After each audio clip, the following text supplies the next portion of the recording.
ഗുരുവായൂർ ക്ഷേത്രോത്സവത്തിന് ആരംഭം കുറിച്ചുകൊണ്ടുള്ള ആനയോട്ടത്തിൽ ഗുരുവായൂർ ബാലു ജേതാവായി.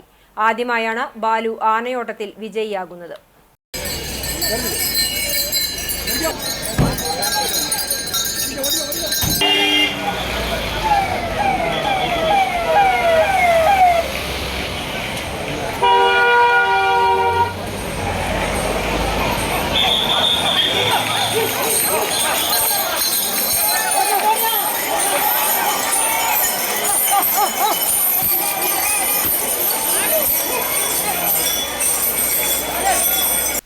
ബാലു, ചെന്താമരാക്ഷൻ, ദേവി എന്നീ ആനകളാണ് മുൻനിരയിൽ ആനയോട്ടത്തിൽ പങ്കെടുത്തത്. ക്ഷേത്രത്തിൽ നാഴികമണി 3 അടിച്ചതോടെ ആനകൾ കണിയിക്കാനുള്ള മണികളുമായി പാപ്പാന്മാർ മഞ്ജുളാൽ പരിസരത്ത് ഓടാൻ തയ്യാറായി നിർത്തിയ ആനകളുടെ അടുത്തേക്കോടി. മണികൾ ആനകൾ കണിയിച്ച ശേഷം മാരാർ ശംഖ് ഊതിയതോടെ ആനകൾ ക്ഷേത്രം ലക്ഷ്യമാക്കിയുള്ള ഓട്ടത്തിലായി.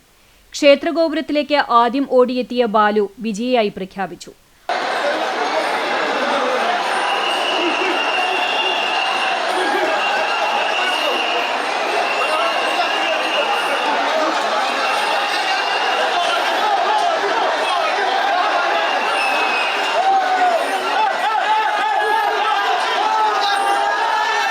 ആവേശക്കുതിപ്പിൽ കിഴക്കേ ഗോപുരം കടന്ന ക്ഷേത്രത്തിൽ പ്രവേശിച്ച ബാലു ആചാരപ്രകാരമുള്ള 7 പ്രദക്ഷിണം വെച്ച് ഗുരുവായൂരപ്പനെ വണങ്ങി ചടങ്ങ് പൂർത്തിയാക്കി. ഉത്സവ ചടങ്ങുകളുടെ ഭാഗമായി ക്ഷേത്രത്തിൽ ഇന്നു മുതൽ ആരംഭിക്കുന്ന ശ്രീഭൂതബലി എഴുന്നള്ളിപ്പിന് ബാലുവാണ് ഭഗവാന്റെ തങ്കത്തിടം പേറ്റുക.